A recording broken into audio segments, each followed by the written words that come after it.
Distribución esférica de masa.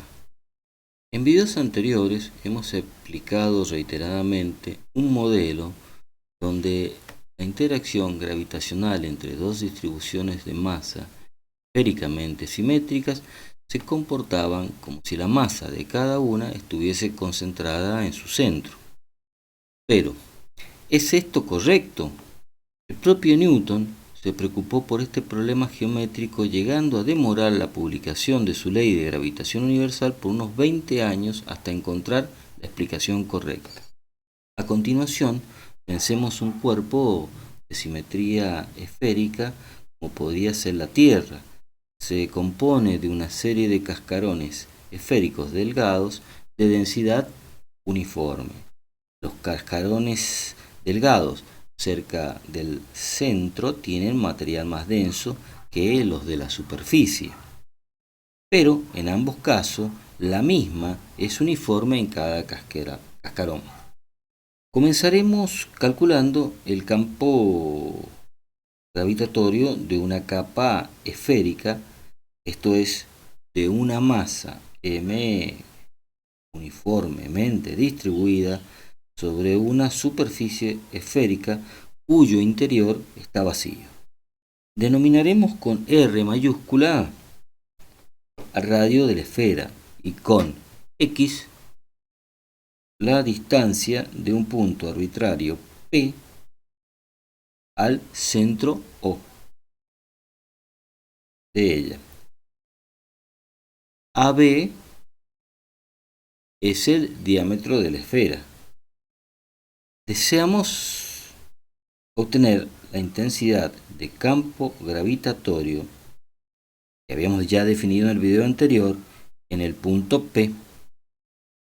Consideraremos primero el caso de cuando P se encuentra fuera de la esfera, como estamos viendo en la figura.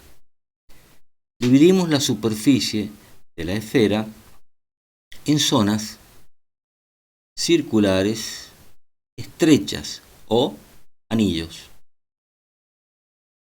todas con centros en la línea que une A con B. Ambos puntos son extremos de la esfera, el de entrada y el de salida, y que pasa por P. El radio de la zona o anillo de la esfera será R por el seno de θ, que figura punteada en color rojo. Y el ancho, este ancho de la zona o anillo, es el arco, que sería igual al ángulo por el radio, R diferencial θ.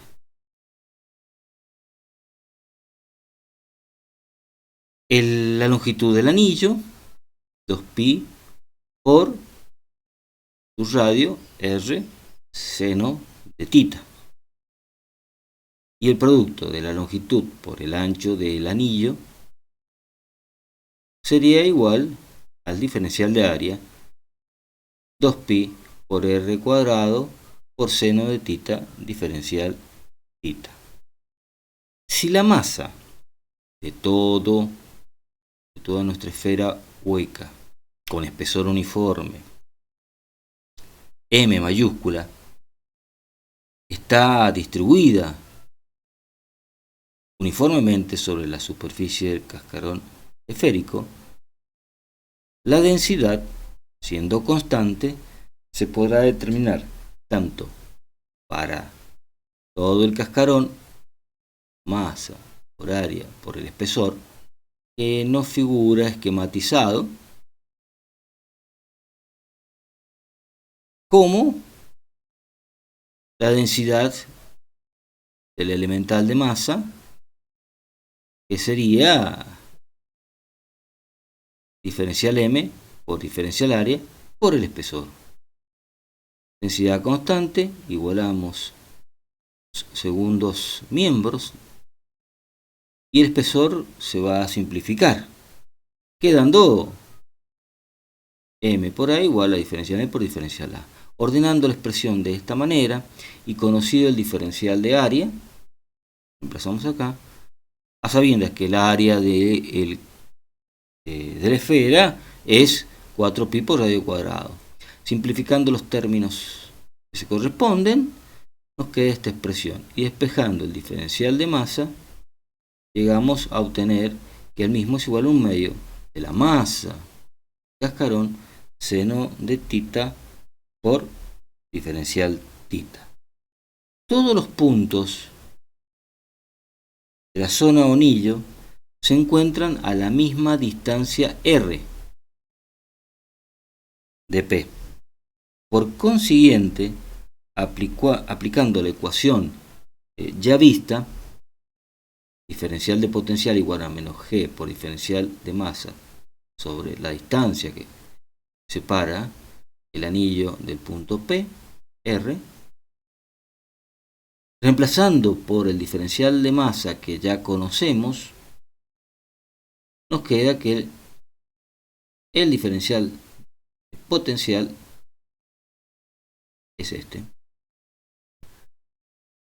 Potencial producido por el anillo o zona circular estrecha en P. De la figura, usando el teorema del coseno para este triángulo estoy demarcando, notamos que r cuadrado es igual a este cateto, el radio de la esfera al cuadrado, más este otro, x cuadrado, menos el doble producto del primero r, del segundo, r minúscula, por el coseno del ángulo comprendido que es tita. Diferenciando, teniendo en cuenta que tanto r, radio de la esfera, como la distancia x son constantes, nos quedará 2r diferencial r, primer miembro, igual, estos son constantes, menos el doble producto de las constantes r y x multiplicadas por la derivada del coseno, que es el menos seno, con lo cual este signo pasaría a ser positivo por diferencial tita. Despejando seno por diferencial tita, nos queda que es igual a r minúscula diferencial de r dividido el radio de la esfera r mayúscula por x, la distancia entre O y P. Sustituyendo en la expresión del diferencial de potencial seno de tita diferencial tita por su igual que acabamos de obtener, y simplificando términos que se corresponden, nos queda esta expresión para el diferencial de potencial. Pero para obtener el potencial total debemos integrar sobre toda la superficie de la esfera hueca. Los límites de R minúscula, cuando el punto P se encuentra fuera de la esfera, o sea que cuando X es mayor que el radio de la esfera, son X menos R, punto A, y X más R llegado al punto B. Habíamos dicho eran los extremos de la esfera. Resultando entonces potencial, la integral, damos esto como constante, del diferencial R entre esos límites. Integrando nos quedará R y reemplazando por los extremos queda esta expresión en el paréntesis, donde las X se van a cancelar porque tienen signos distintos.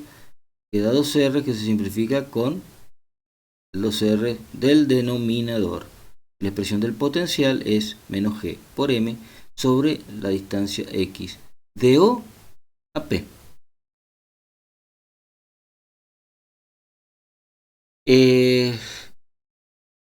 Que es el potencial gravitatorio en un punto exterior a una capa homogénea, una capa esférica homogénea, quedando plasmado la demostración del teorema número 1 de los cascarones, que dice: un cascarón con densidad uniforme atrae una partícula externa como si toda la masa del cascarón estuviese concentrada en el centro. Y por extensión, para un cuerpo de simetría esférica, como suponemos la Tierra, compuesta por una serie de cascarones esféricos delgados con densidades uniformes cada uno, podemos enunciar el siguiente corolario. Un cuerpo de simetría esférica atrae partículas de afuera como si su masa se concentrara en su centro.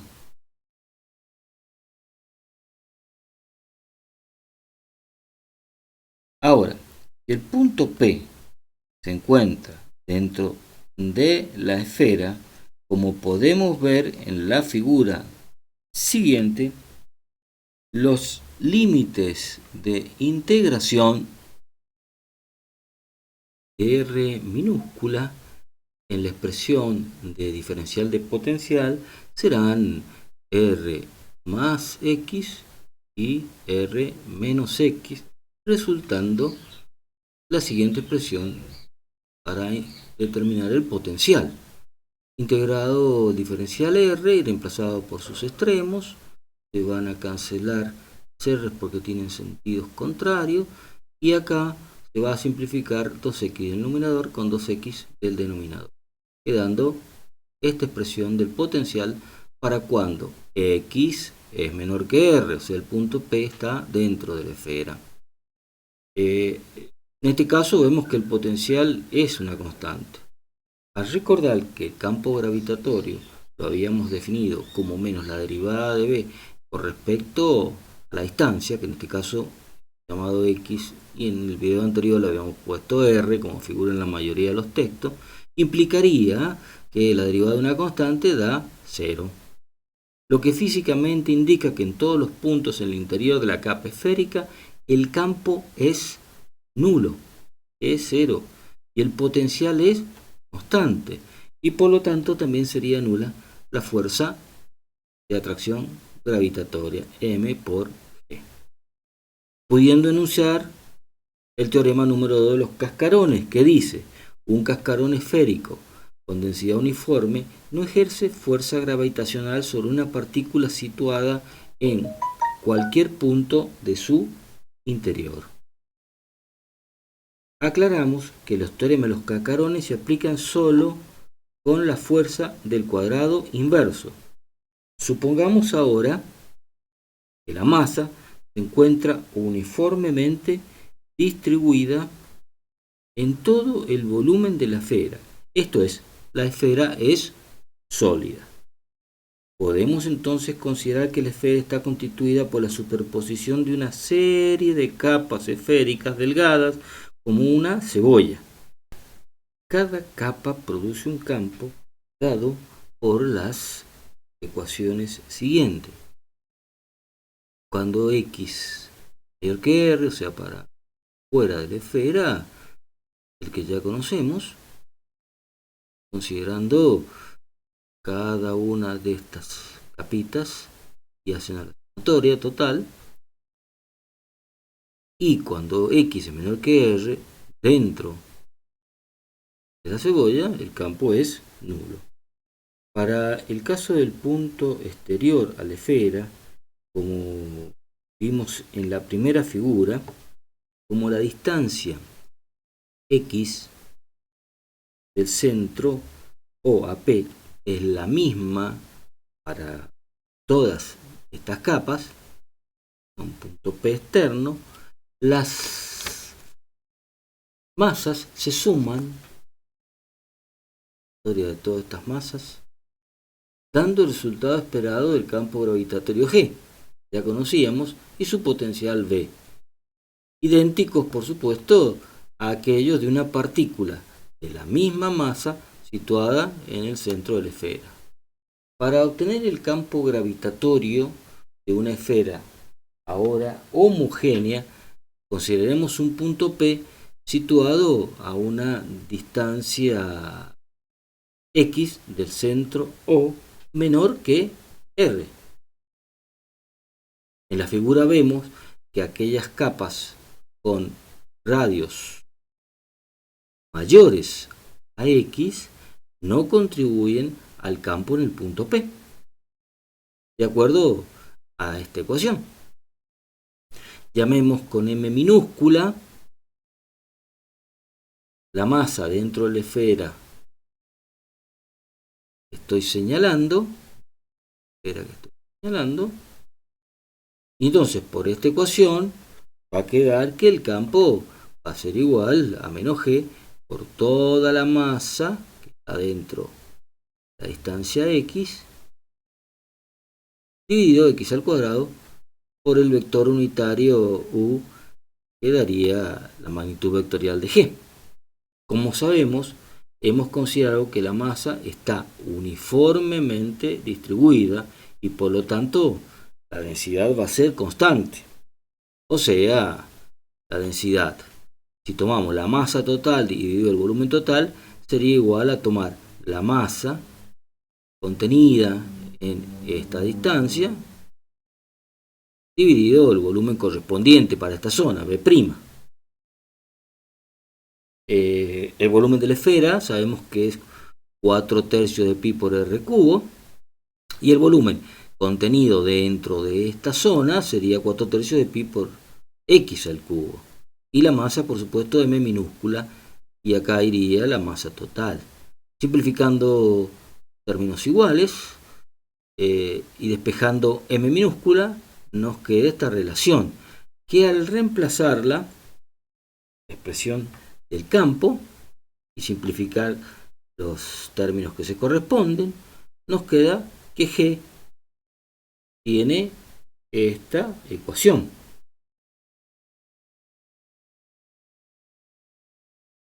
En el campo interior a la esfera homogénea. Por consiguiente, el campo gravitatorio en un punto interior a la esfera homogénea es proporcional a la distancia X desde el centro. La razón por la cual el campo aumenta dentro de la esfera cuando el punto se aleja del centro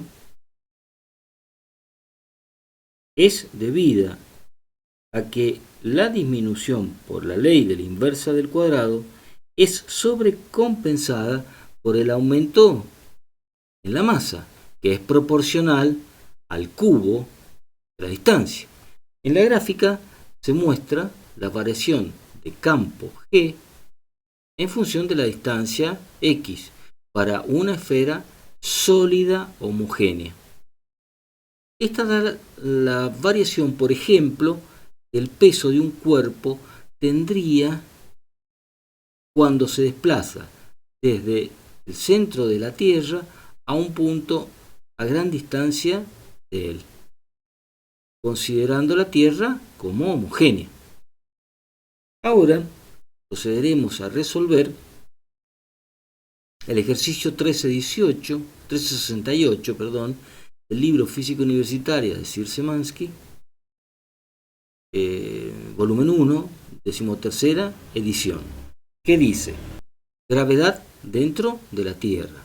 Calcule la fuerza gravitacional que la Tierra ejerce sobre una masa de 10 kilogramos si ésta se coloca en los siguientes lugares. Consulte la figura 13.9 y suponga una densidad constante en cada una de las regiones, o sea, en el manto, en el núcleo exterior y en el núcleo interior, tal cual vemos en la figura. Utilice la gráfica para estimar las densidades medias para cada una de estas regiones. ¿Y dónde vamos a calcular? En la superficie terrestre. A. B. En la superficie exterior del núcleo exterior fundido. C. En la superficie del núcleo interior sólido y en el centro de la Tierra. Con la ayuda de la figura estimamos las densidades, utilizando también esta ecuación, densidad masa sobre volumen. Eso implica que la masa sería la densidad por el volumen de cada una de las zonas. Sería 4/3 de pi por el radio externo al cubo menos el radio interno al cubo. A ver, el núcleo exterior, el núcleo exterior fundido, de acá hasta acá, tiene radio externo igual a, podemos sacar de acá, 3,6 por 10 a la 6 metros. Figura acá. Y radio interior, acá, 1,2 por 10 a la 6 metros. Y una densidad media, tenemos un valor aproximado por ahí, y también ayudado por Google, igual a 1,1 por 10 a la 4 kilogramos por metro cúbico. El núcleo interior sólido tiene radio externo, igual a 1,2 por 10 a la 6 metros, y el radio interno es 0, el centro. La densidad media, aproximadamente, y ayudado con Google, es igual a 1,3 por 10 a la 4 kilogramos por metro cúbico. Acompañamos también de los datos que obtenemos de tablas, la masa de la Tierra, el radio de la Tierra externo y la masa que vamos a hacer interactuar, que es dato 10 kilogramos. En la superficie de la Tierra, la fuerza de atracción gravitatoria es G, la masa total de la Tierra, por M, 10 kilogramos, dividido el radio externo de la Tierra, elevado al cuadrado. Pero, como está en la superficie de la Tierra, directamente podemos utilizar la expresión M por G, o sea, 10 kilos por 9,8 metros por segundo cuadrado, que es la aceleración promedio en la superficie de la Tierra. Y nos daría 98 newton. Si hubiéramos utilizado esta expresión, reemplazando los valores que ya conocemos que son datos, nos daría lo mismo. En la parte B se pide la fuerza en la superficie exterior del núcleo exterior, o sea, acá, el exterior fundido, acá en esta superficie, donde ya tenemos dos capas bien diferenciadas. Entonces, vamos a determinar la masa interna del núcleo interior sólido. Sería, por esta expresión, la densidad interna, la teníamos determinada acá, 1,3 por 10 a la 4 kilogramos por metro cúbico, por 4/3 pi, por el radio externo, ese núcleo interior sólido que es 1,2 por 10 a la 6, eso lo tenemos que agregar al cubo, menos el radio interno, pero el radio interno es 0. Entonces, operando matemáticamente, no queda esa masa interna igual a 9,4 por 10 a la 22 kilos. Vamos con la masa del núcleo exterior fundido, que aplicando la misma expresión, la que está acá, densidad, en ese lugar que la habíamos definido como 1,1 por 10 a la 4 kilogramos por metro cúbico, por 4/3 pi, por, ahora sí, radio externo, 3,6 por 10 a la 6 metros elevado al cubo, menos radio interno, 1,2 por 10 a la 6 metros cúbicos. Eso nos da como resultado, operando matemáticamente, 2,1 por 10 a la 24 kilogramos. Apoyados en los teoremas que acabamos de mostrar, la fuerza gravitacional en la superficie exterior del núcleo exterior fundido contempla las masas internas del núcleo interior sólido y la masa del núcleo exterior fundido. Y entonces, en la expresión de la fuerza, ya la conocíamos, que por esta masa, la suma de esta más esta, por la masa testigo, que es dato 10 kilogramos, dividido la distancia que hay desde el centro a la superficie esta, que ya la habíamos determinado y era de 3,6 por 10 a la 6, que la debemos elevar al cuadrado y aplicarla dividiendo la expresión. Resultado, 113 newton. En la parte C se pide calcular la fuerza, pero ahora acá en la superficie del núcleo interior sólido. La única masa que interviene es la masa precisamente del núcleo interior, que sabemos, porque la hemos calculado, es 9,4 por 10 a la 22 kilos. La constante gravitacional ya la teníamos determinada, la masa de testigo de 10 kilogramos, y ahora el radio es el radio precisamente del núcleo interior, que es 1,2 por 10 a la 6 metros. Operando matemáticamente tenemos 44 newton de resultado. La última parte, que es la D, es en el centro de la Tierra. En el centro de la Tierra no hay radio y eso implica que la fuerza en este punto es nula.